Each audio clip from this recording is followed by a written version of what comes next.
This is Wandering Universe. Today, I'll be exploring an interesting yet fascinating historical account written by Herodotus from his travels to ancient Egypt. So, let's go exploring.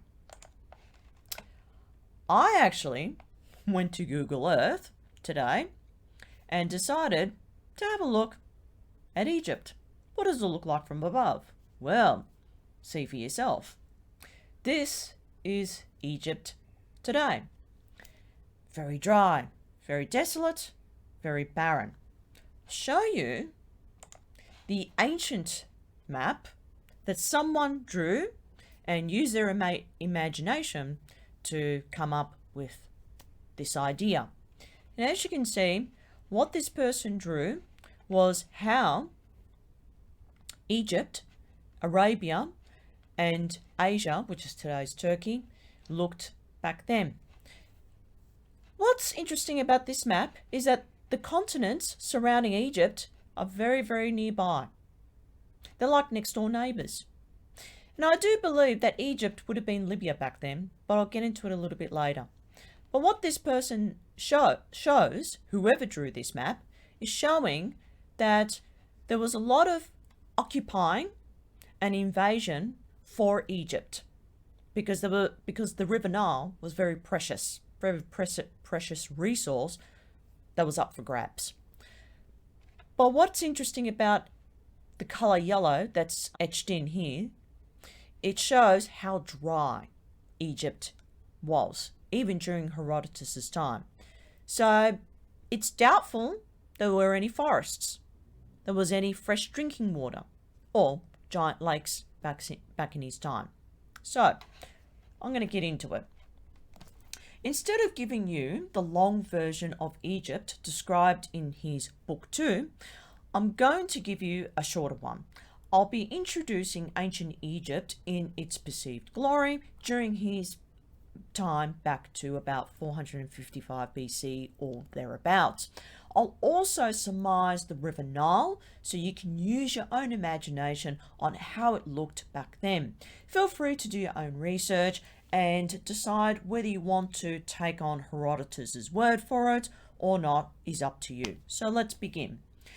At the beginning of his journey to Egypt, he starts off by mentioning the current ruler of Egypt, a man named King Cambyses, the son of Cyrus by Cassandra, daughter of Phanasep, who was the succession to his father's throne. This is how he looked back then. That's his father, number 1, and that's the son, number 2, depicted, carved into the wall. As he goes on to say, his wife, who came from Cyrus, died before him. So apparently this king was in deep mourning at the time of his wife's death, whom he found her unbelievably adorable to pervert, felt his heart gutted and forced his subjects to, quote, exhibit public marks of sorrow, shed a tear or two over someone the masses hardly ever knew. He made the Ionians and Aeolians his slaves, he called it, by right of inheritance. How greedy. This is a illustration depicting the Ionian revolt, and this is how the Ionians looked like back then. They're fleeing Sardis because of the Persian Empire takeover, and they're trying to flee to safer grounds. This is the Aeolians, how they looked back then. They kind of looked a bit Hellenistic. They look more Greek in appearance, especially their clothing, their fashion, and their hairstyles. So a lot of these people migrated to Egypt thinking that they were going to start a good life, get a second chance at living a better life, but unfortunately were deceived by smugglers who smuggled them into Egypt and thought, okay, this will be a good start, but were taken in and sold into slavery. So Egypt during Herodotus's time shows depicted through this picture is that it wasn't very nice back then. But I'm going to continue on. Cambyses wanted to lash out his grievances against the Egyptians, whom brushed off his grief as a show, assembled an army involving his own subjects, including the Greeks who were subservient to his authority. This is King Cambyses' army. So as you can see, this illustration depicts his military campaign, and he was pretty much a merciless and ruthless ruler. And you can see that by the way he's charging towards enemy front line.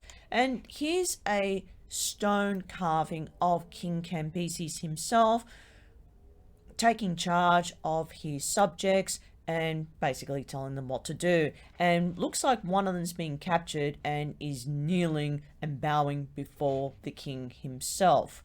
So he wasn't exactly a friend to the people type of king. He wasn't a very nice bloke, may I say. He was obviously using authority as a means of control, order people around and set up bogus military campaigns to subjugate people on a mourning process, as the Egyptians couldn't give a rat's ass on how much he loved his deceased wife. This would have been the setup for the downfall of a failed empire.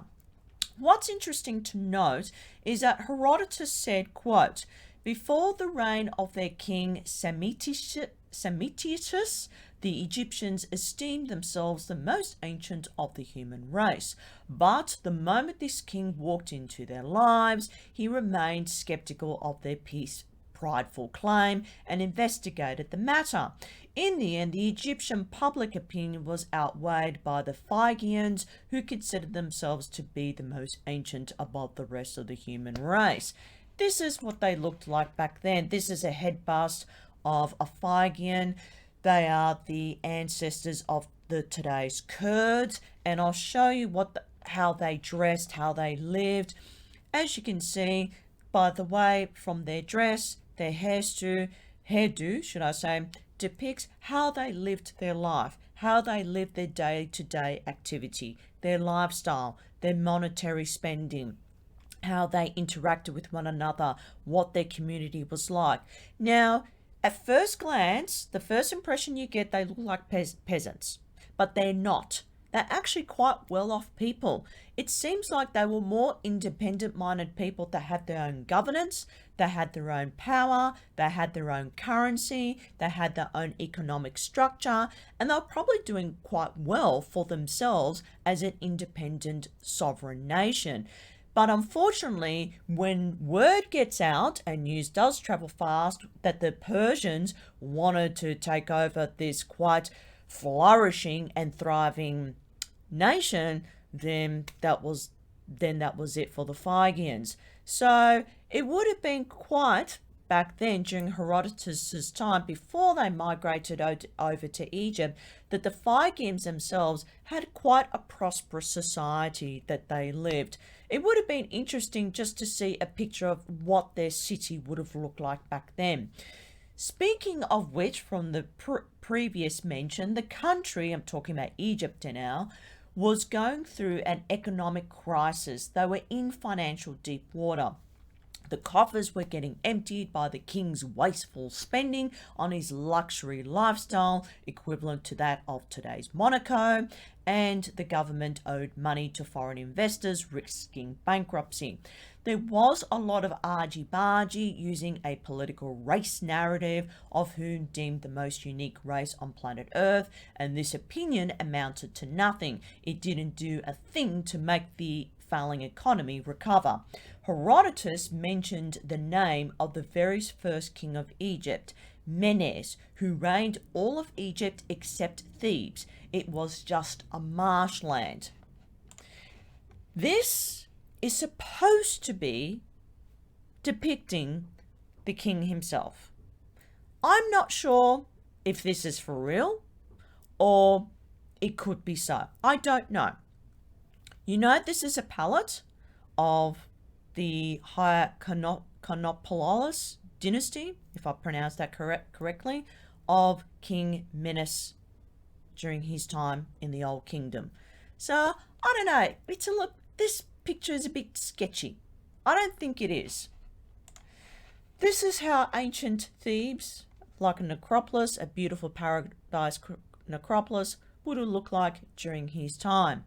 And it would have been very colourful. I reckon the walls were painted white.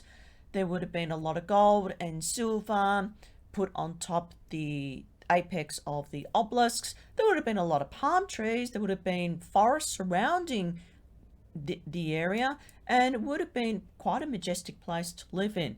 I'm not sure during Minos' time, but it would have been during the Ice Age. Now, there's another spoiler alert. It was deemed to, I'm talking about Thebes today and during Menes' time, it was deemed too barren to settle or even inhabit for some mysterious and unknown reason, if it were true. He mentioned Thebes as no part, he quotes, no part of all that district which is now situate beyond the Lake Maurice, which was then to be seen. The distance between which lake and the sea is a journey of 7 days on horseback. Show you what it looks like today. It's not a huge lake.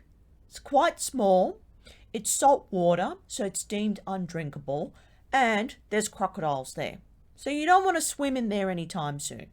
So this is a satellite map of the lake itself right here where my arrow is pointing. This is what it looks like on land. Not a huge lake. They only get an inch of rain per year. Today's Egypt. Back then, maybe in Herodotus' time, there would have been more than just an inch of rain. Maybe several inches of rain. Maybe 1 meter. I don't know. I'm just guessing. But from Herodotus' point of view, he may have seen this lake, Lake Maurice, a lot bigger. But let me go on. During its time, the country was largely occupied and migrated by various races over its northern borders, such as Greeks, Phoenicians, Assyrians, and Libyans. Many migrated to Egypt to settle along the banks of the Nile. He estimated that the coast of Egypt to the sea in length was about 3,600 stadia, or in today's conversion, 666 kilometers. Please do not refer that measurement 666 as the devil's omen. We're not talking about the movie The Omen or the sign of the bull, okay, or in relation to Baal. Please don't get me started. This is an ancient map of the Nile Delta that someone depicted through their own imagination and their own research by comparing ancient maps and satellite maps of today. As you can see, it looks like a tree depicting the tree of life. A symbolism, metaphorically speaking. And you can see the Nile branches out to the northern parts and also to the southern part of the country. It possibly goes all the way down to Ethiopia. It's basically, I see it as a vein. It looks like a varicose vein from at first glance. So it shows that's how much water there is left in today's Egypt. Not much. And that was Lake Maurice, which is crocodile territory back then. He saw Egypt as a spacious plain without water, and he quotes, a declivity is a rich and slimy soil. He's talking about the surface. I'll show you an image of what the soil he described. This is the soil. He said it's an acrid type of soil. Now, you can go back and research this for yourself in your own time, or you can refer back to one of my videos. I talked about the introduction of Herodotus. In my video, I do describe what he saw and smelt of this particular soil. He said it's acrid type, rich and slimy, and he said the smell just burns your nostrils.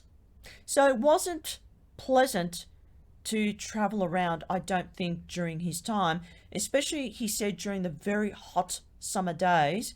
It's really dry. It really just burns the outer edge of your nostrils. So I don't think this soil productively would have been very pleasant to work with back in his time. Whilst on his visit, he stopped by another town called Heliopolis. He observed that this town led to the higher parts of Egypt. Now, this has stumped me a little when he said this, quote, "The country is more narrow and confined to one part by a long chain of Arabian Mountains. from the north stretch south and southwest in an inclination to the Red Sea. Once again, thanks Google Earth, I just took a photo of how it looks like today. Now, behind me, I know, sorry about this, behind me is the Arabian Mountains. He's saying in the southwest, southeast are more Arabian Mountains here, and stretching in the northern part where my arrow is pointing. So these are the mountain ranges here, more mountain ranges there, and there's more mountain ranges here. So Lake Maurice would be somewhere around here, and he's also talking about the southwest region, so at the bottom of this screen. So he may be onto something here, okay? He may be onto something when he's referring to these mountains, and that's today's Red Sea. This is where it gets juicier. He begins to discuss the pyramids on how they looked back then. He said this, quote, "The pyramids of Memphis were built with stone drawn from these mountains, interesting, which from hence have a winding direction." Study this map for yourself. He claimed that to travel along a hilly range will take roughly 2 months. He also mentioned that, quote, "On that side of Egypt which lies towards Libya, there is another steep and sandy mountain," and I think he's talking about right here where my cursor is pointing, "on which certain pyramids have been erected. These extended themselves like those Arabian hills which stretch towards the south." So see where my cursor is? He's talking about this area right here. So he's talking about these Arabian Mountains, which is close to the necropolis of where the Giza pyramids are today, and Memphis is just basically next door. So he would have thought, and I'm going to show you, he would have thought that these mountains were used, get this, as a quarry site to construct the stones and put them on wooden sleds, and they traveled all the way, as I showed you in the previous map, to the city of Memphis and pyramids of Giza, to the building site. But it gets really interesting here. To journey from Heliopolis to Thebes is about 9 days. 4,860 stadia, or in today's conversion, 900 kilometers. From the coast to Thebes, estimated to be about 6,120 stadia, or in today's conversion, 1,132 kilometers. This is what he talked about. These are the Arabian Mountains that he supposedly believed where they quarried the stone blocks. And this is how they looked. I believe, according to this photo, it would have looked like back then. I think the landscape would have remained unchanged. But I'll let you decide that for yourself. And I'm going to give you an ancient map of Egypt that someone drew of how it looked like back in Herodotus's time. So just using a little bit of the imagination. And as you can see, the western desert region, the southern region, is mostly desert. And the only part that seems to have forest and green landscape is mostly closely to the River Nile. So what Herodotus has proposed is that these mountains would have been used as quarries to build the ancient pyramids. But I'm going to divulge a little bit further into this. He gave an intriguing account of the River Nile. In turn, has made me steer more towards his explanation. Indeed, he was deeply captivated by the river's magical beauty, made him explore further this part of Egypt. He said in Arabia from Egypt, along a narrow bay diverging from the, I'll try and pronounce this, Etherian Sea. He believed that this bay, it would take 40 days on boats with oars to reach this destination. Here is a quote about his rather scientific approach in describing the River Nile. He quotes, "In this bay, the tide daily ebbs and flows. And I conceive that Egypt itself was a gulf formerly of similar appearance, and that issuing from the northern ocean. He's talking about the Mediterranean Sea. It extended itself through Ethiopia in the same manner the Arabian one so described, rising in the south, flowed towards Syria, and that the two were only separated from each other by a small neck of land. Now, I'm going to give you an image. This is a satellite image taken from NASA from above, and as you can see, this is what he's talking about right there, the Red Sea. So it divides the two continents as he so described.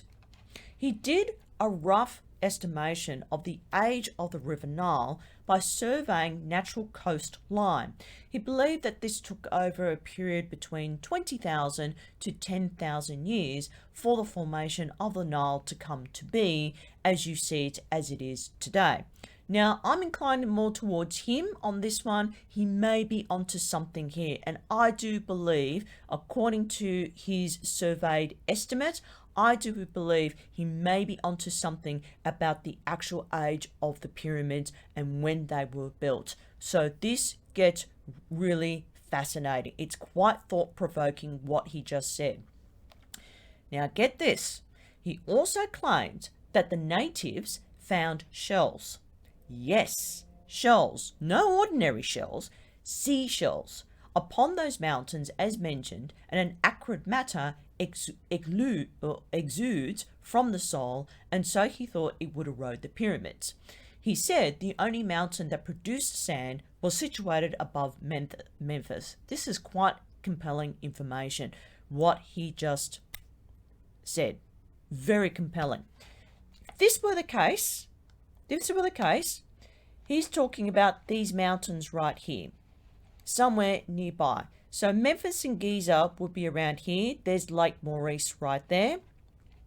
So the Egyptian mountains back then, whether they are still there today or not, the Arabian Mountains, the sandy Arabian Mountains, would have been nearby what he indicated. Okay? So it's quite compelling information what he just said.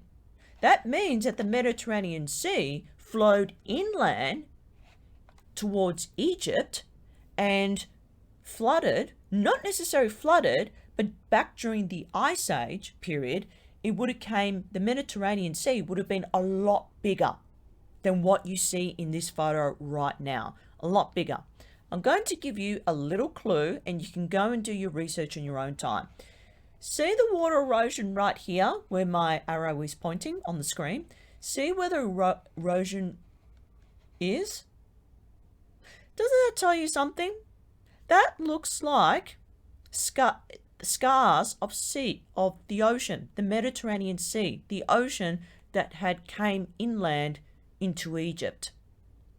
This would tell me, and there's a lot of evidence, a lot of lines heading towards from north to south, you can see in this photo right here, that Egypt was quite a luscious forest plain. There would have been forest. There would have been huge mountains. There would have been lakes, streams, rivers, grasslands, flowers, fauna. Back during the Ice Age. But during his time, he said he found fossilized seashells. That's remarkable. Now, this is going to spin you a bit. Okay. This is a photo of a fossilized seashell found in the Giza Plateau. Whereabouts? Just at the bottom edge near the Great Pyramid, Khufu. The date of this fossilized shell is 30 million years old. The scientists who discovered this remarkable find.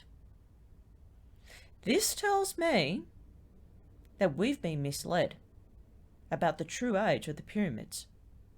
Don't you think? I'm going to show another photo. This is going to blow your mind. This is fossilized seashells. Where do you get seashells from? The ocean. Where do they come from? Beaches. They come in when the animal, crab or whoever, has separated from its home and goes out to sea and leaves its home behind and gets swept up on the beach shore. This indicates to me there were beaches back in ancient Egypt. Beautiful beaches, as beautiful as the ones in Polynesia, such as Marquesas Island, Fiji, Vanuatu, Hawaii. Beautiful beaches. But we're not talking about the beaches of today. We're talking about the beaches back in ancient Egypt times, way before Herodotus even existed. So this photograph here you see right in front of you is telling you how old Egypt truly is. Don't you think? So what this photograph is telling me, if they're finding fossilized seashells today, that tells me that the archaeologists and historians would be fabricating something. But I'm not going to say anything more. Regarding the River Nile, he is accurate on the fact that it does flood further out towards Memphis and other surrounds. He was told by his tour guides, who were priests, that the river at one point rose to 8 cubits, or in today's conversion, 3.6 meters, and that all the lands above Memphis were overflowed about 9,000 years ago. In his time there, the waters never reached beyond Memphis. How interesting. He went on to describe that their farming lands were never fertilized by rain, but the floods from the River Nile right before the summer season. I showed you this picture. Please go ahead and watch my video on the introduction of Herodotus. I explained about the flooding of the River Nile right before the start of their summer season. So as you can see, once the river has flooded inland to the inland farming plains and the soil has wetted through deep down into the earth and has helped give nutrients to the planted seeds. They go ahead and plant the seeds while the soil is very wet, and then once the floods have subsided and the water has given enough nutrients for the seeds to pop and grow to the surface, that's their economy, believe it or not. That's their reliable source of getting food annually. Now I'll show you another photo. This is an old black and white photo of the annual Nile flooding. Now, as you can see in this photo, the water levels rise almost to the bottom base of the pyramids, but not quite. They're held back by this coastal ridge here, where my arrow is pointing right there. So it's very interesting. He said that the floods back then never reached as far as inland Memphis and heading towards the Giza pyramids. He just said just where the farming plains were. So it's interesting how he estimated the age of the River Nile and how big it was that he imagined back then. So he had an objective view about it. The prime economic motivator wasn't farming in Egypt. The prime industry was mostly fishing. The country itself depended on shipping imports stemmed from various countries. Manufacturing was no longer their GDP. He said, quote, "They have no occasion for the process nor the instruments of agriculture." Then he goes on to say, "As soon as the river has spread itself over the lands and returned to its bed, each man scatters the seed over his ground and waits patiently for the harvest." The River Nile was divided into two branches, one termed Pelusium and the other Canopus. It's interesting how they named those two regions after the stars in the belt of Orion. Very interesting. He was told that the rest of Egypt was dividedly conquered to Libya and to Arabia. He concluded, if true, that the Egyptians themselves had no country at all. Now I'll show you. This is a satellite map image, should I say, taken from NASA, one of their satellites. And as you can see, This is Libya. Just follow where my area is on screen. This is Libya, somewhere here. Libya was really big back during ancient times. They conquered a lot, especially Ethiopia, Sudan, and so forth. They even conquered Arabia at one point. So I guess what Herodotus was told by his tour guides, that he surmised that Egypt didn't have a nation or a sovereign independence of their own. They were just left alone as they were. So the Egyptians were kind of a little bit lost. They were kind of thinking, well, if we have no country of our own, who's basically running the whole nation? Who's running our society? And so they were just left in limbo back then. He surmised that the origins of Egypt were not from the Delta, but from somewhere else. Now, this is quite thought-provoking. So, when we've been told that our DNA strand of human evolution mostly, should I say, came from Africa. This is what we've been told by scientists, anthropologists, historians, and archaeologists. That humans first evolved from Africa. Okay. But in his scientific assumption, and I do agree on this, is unlikely.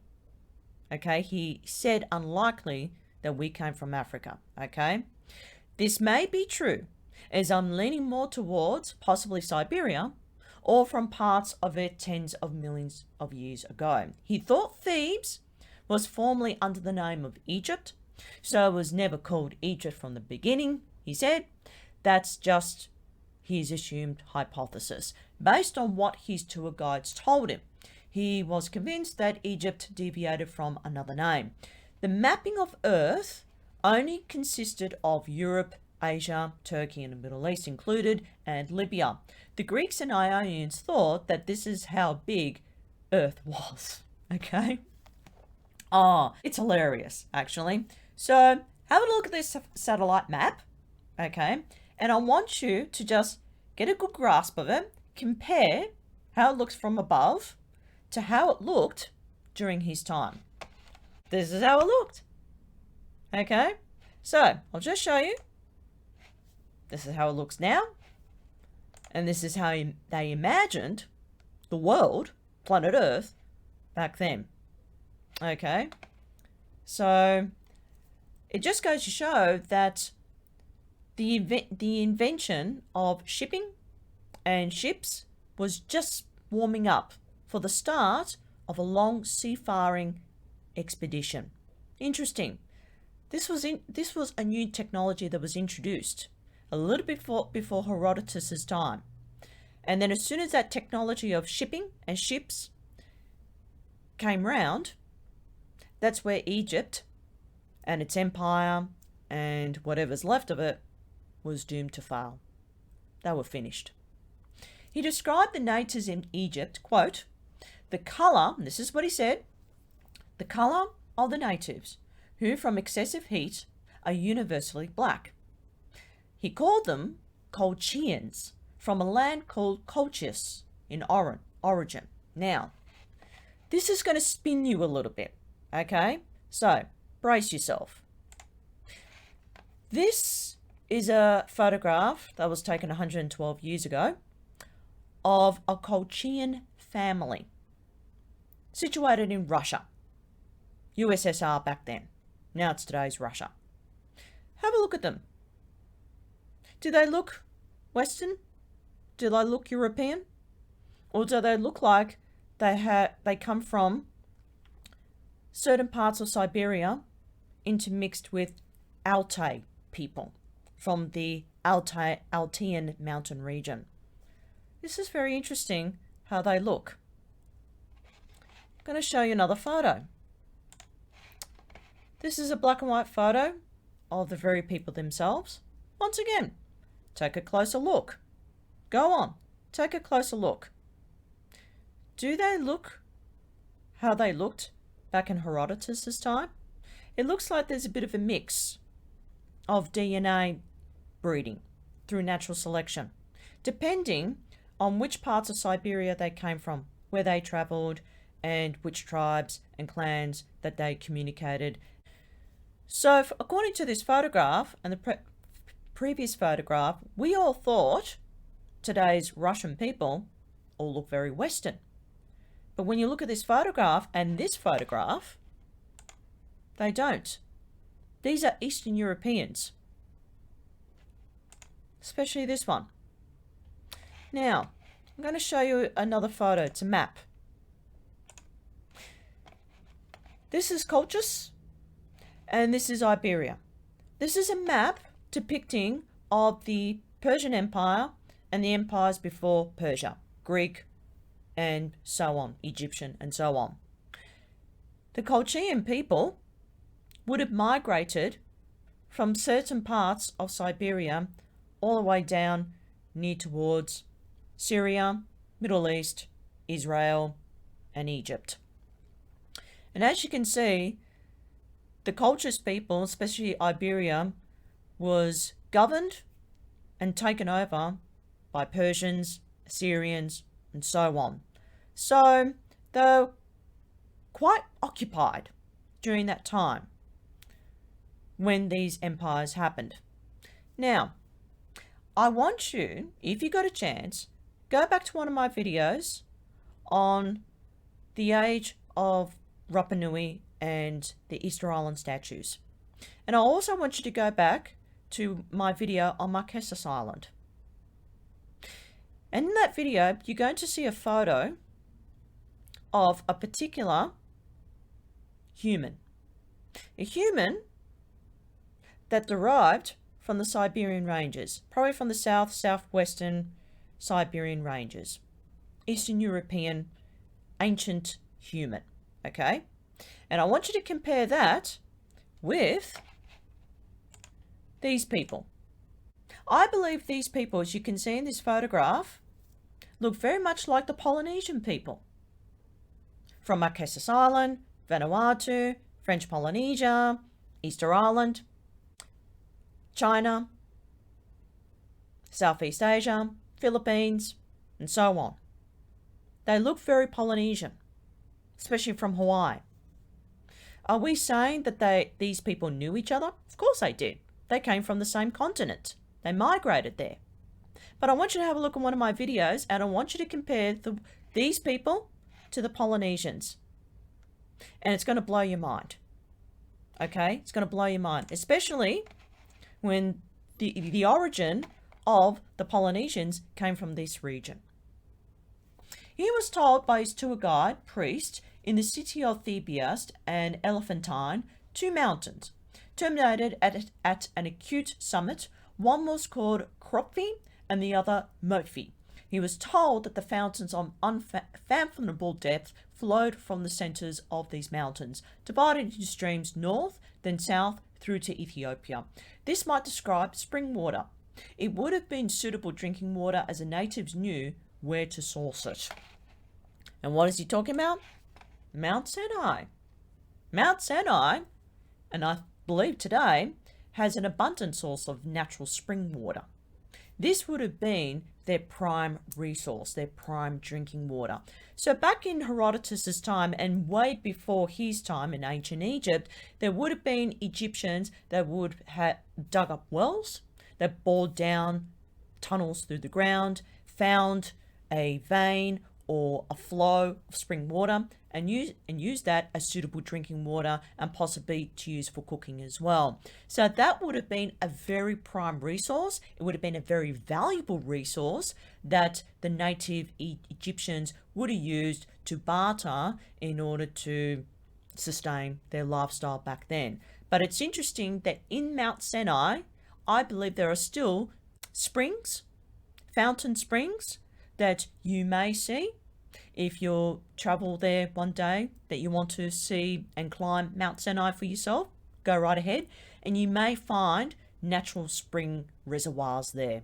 So that's interesting what Herodotus found out. Now that you've traveled back in time, you got a good grasp on an ancient spectrum of Egypt's state of affairs, with the added benefit of understanding the natural structural formation of the River Nile back during Herodotus' time. In the next video, I'll be examining his enchanting account of his exploration of the mysterious pyramids of Egypt. That's all for now.